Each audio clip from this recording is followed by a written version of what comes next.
Shalom, meus amigos, uma boa noite a todos vocês. Iniciamos o estudo da nova porção semanal da Torá. Eu quero começar fazendo um convite a você. Convite para você vir numa viagem comigo. Uma viagem em direção à sabedoria da Torá.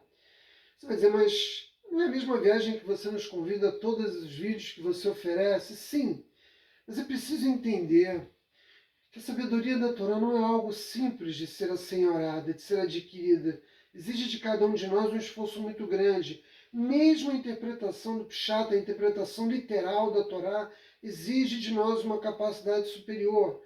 Isso significa que você não pode ligar a câmera, seu telefone, e assistir o meu vídeo refastelado no sofá de uma forma desinteressada.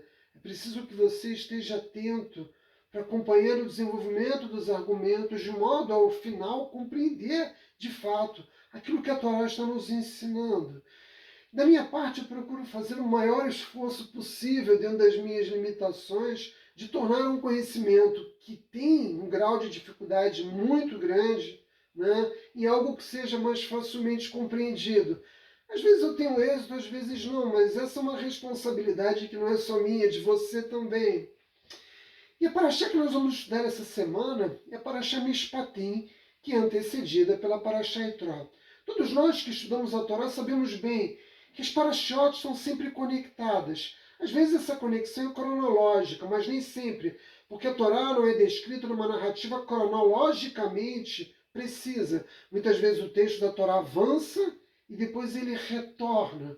Mas se essa conexão ela não é estritamente cronológica, justamente porque não existe uma cronologia perfeita, ela tem evidentemente um outro sentido, um outro significado. E nós devemos nos esforçar para entender o que na Paraxá Itró está sendo oferecido para nos ajudar a entender o que está descrito, os comandos que são oferecidos pelo Criador na porção semanal da Torá seguinte.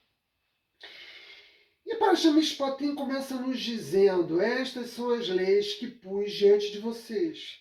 Toda pessoa que começa a estudar a Torá sente um desconforto muito grande quando começa a estudar a Paraxá Mishpatim. Por quê?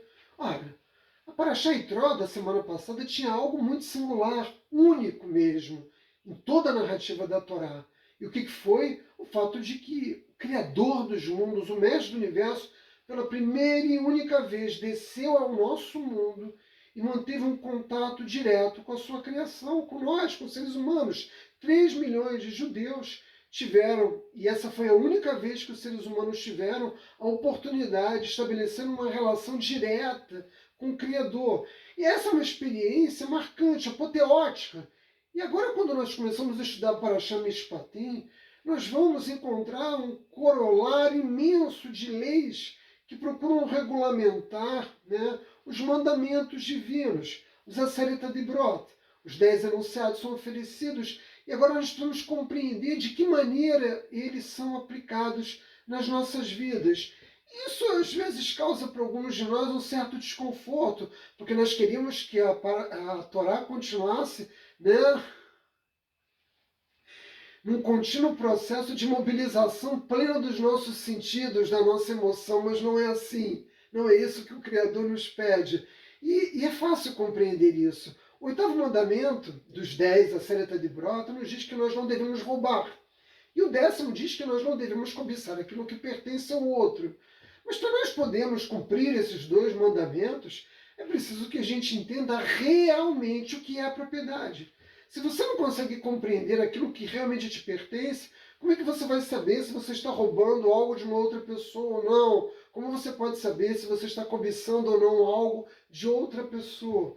Portanto, a Torá agora aqui na Paraxá Mishpatim nos oferece justamente os elementos que nós precisamos para poder cumprir a vontade do Eterno.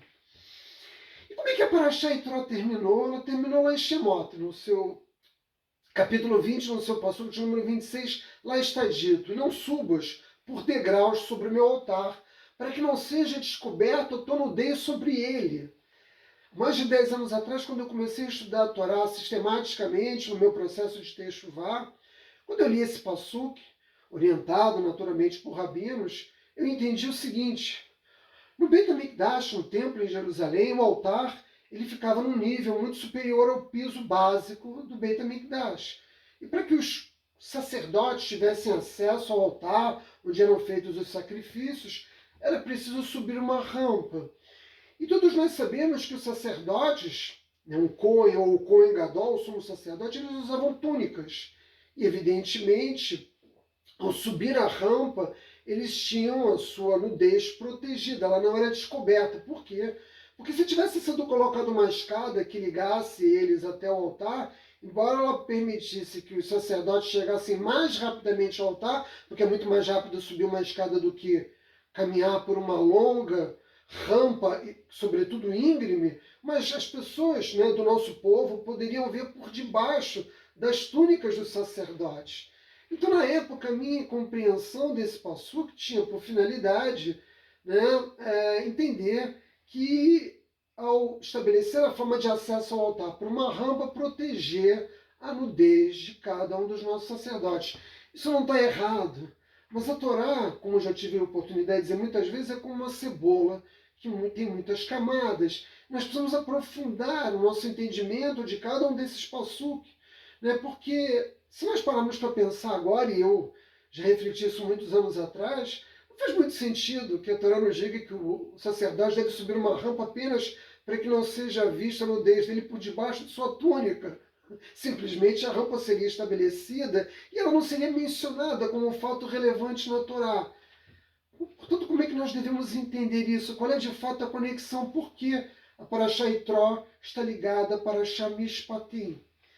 Evidentemente, eu devo recorrer aos nossos sábios para entender que aqui existe uma lição que não diz respeito apenas à modéstia dos sacerdotes, mas diz respeito à forma como deve ser exercida a magistratura por parte dos juízes de Israel, dos Dayanim de Israel.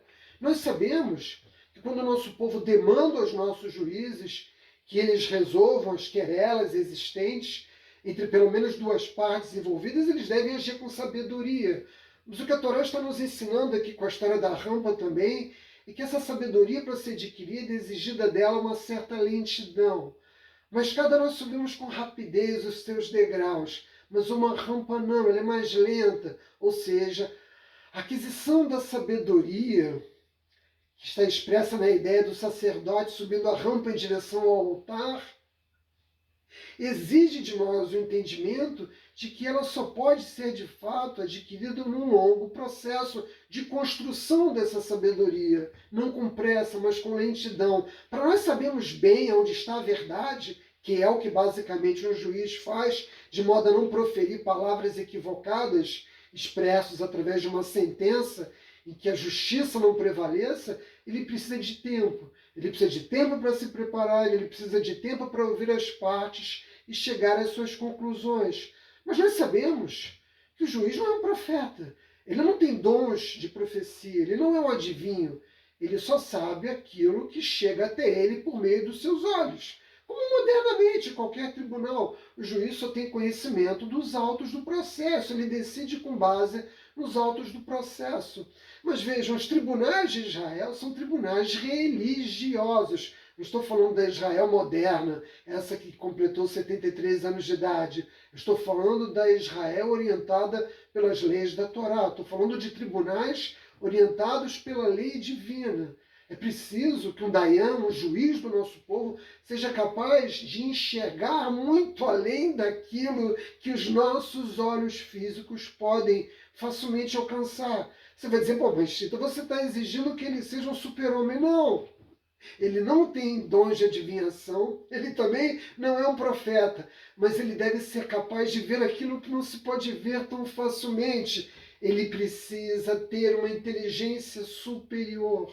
E essa inteligência não vai ser construída da noite para o dia, mas num longo processo. Não basta que um juiz conheça a lei, ou seja, não basta que ele seja tecnicamente bom. Ele precisa de fato possuir uma sabedoria pessoal muito grande para poder se colocar na posição de tomar decisões que digam respeito aos conflitos existentes entre os membros do nosso povo. Portanto, entender uma coisa através de outra e assim fazer sair a verdade e, portanto, a luz da verdade é o grande objetivo de todo juiz de Israel. E você deve estar aí do outro lado da câmera pensando, mas como é que é possível alcançar essa qualidade, né? Como é que isso é possível? Então me permitam contar uma história passada, há mais de 200 anos atrás, na cidade de Brod, que existe até os dias de hoje, uma cidade na Ucrânia. Lá havia um gaon, um gênio do nosso povo, o rabino Shlomo Kluger. Esse rabino foi considerado na sua época um dos maiores legisladores do povo judeu. E nessa cidade de Brod, além dele ser o rabino da sinagoga principal, ele também era o juiz, né, do tribunal principal daquela cidade. E essa cidade na Ucrânia, ela tinha algo de muito especial, porque ela reunia muitos sábios do nosso povo. Muitos judeus tinham o mérito de dominar, de conhecer grande parte da Torá. E eles não tinham apenas o mérito da sabedoria, eles também haviam alcançado o mérito de receber por parte do Criador bênçãos de grande riqueza. Então era uma cidade de judeus que tinham muito dinheiro. E toda cidade, vocês sabem que tem muito dinheiro, tem uma intensa atividade econômica, e nessa cidade haviam muitas hospedarias.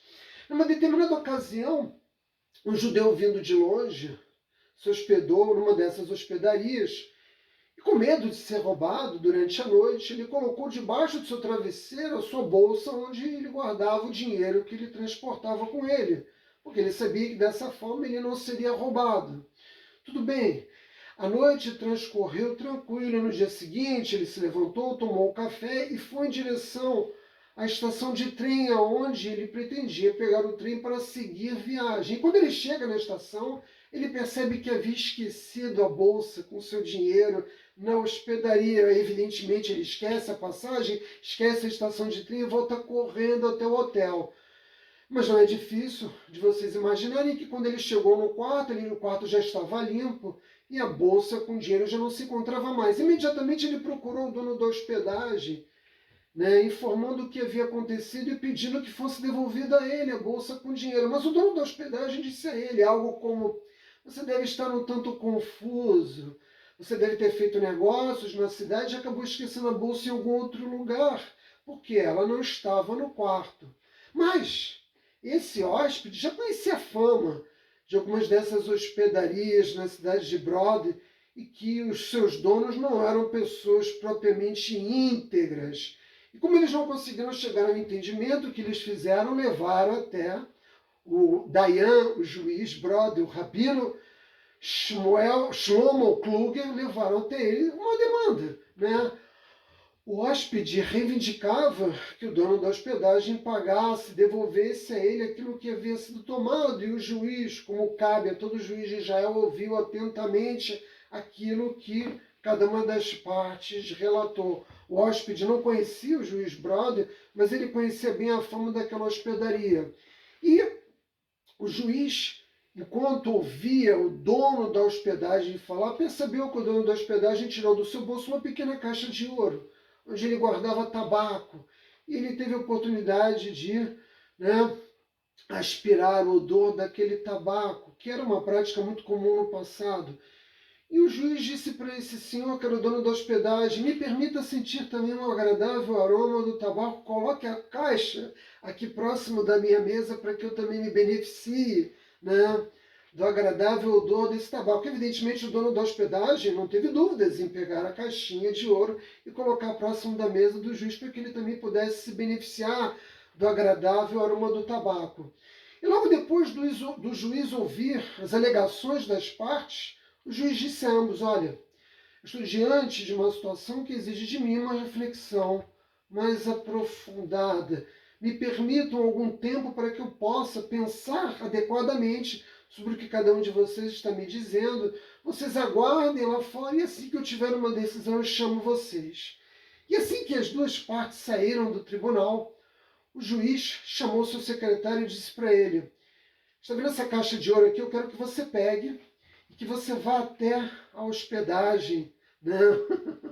A tal hospedaria, e você vai procurar a mulher do dono desse hotel e vai dizer a ela que você veio, né, representando o seu marido, pedindo a ela que entregue a ele a bolsa com o dinheiro. E como sinal de que você realmente representa o seu marido, você vai entregar a caixa de tabaco de ouro, que, como vocês podem imaginar, era uma caixa muito valiosa. E assim o secretário seguiu, em disparada, em direção a tal hospedagem. E quando ele chegou lá, ele encontrou a mulher, né, do dono da hospedaria, e disse a ela exatamente aquilo que o juiz havia mandado dizer, que ele pedia, o seu marido pedia que ela entregasse ao portador a bolsa com dinheiro, e ele apresentava como sinal de que representava verdadeiramente seu marido a caixa de ouro. E assim aconteceu, e a mulher do dono da hospedagem entregou a bolsa com todo o dinheiro, o secretário retornou e entregou ao juiz.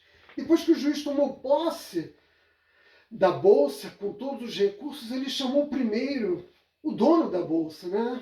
Aquele senhor que havia se hospedado, e disse para ele palavras da seguinte forma: olha, você teve muita sorte, porque eu acabei de receber aqui, né, no meu tribunal, né, uma pessoa que disse ter encontrado a sua bolsa com seus recursos, e como eu posso perceber aqui, né, os recursos se encontram todos, você teve muita sorte e devolveu a bolsa ao seu legítimo dono. Evidentemente, o dono da bolsa ficou muito contente, se alegrou e agradeceu ao juiz.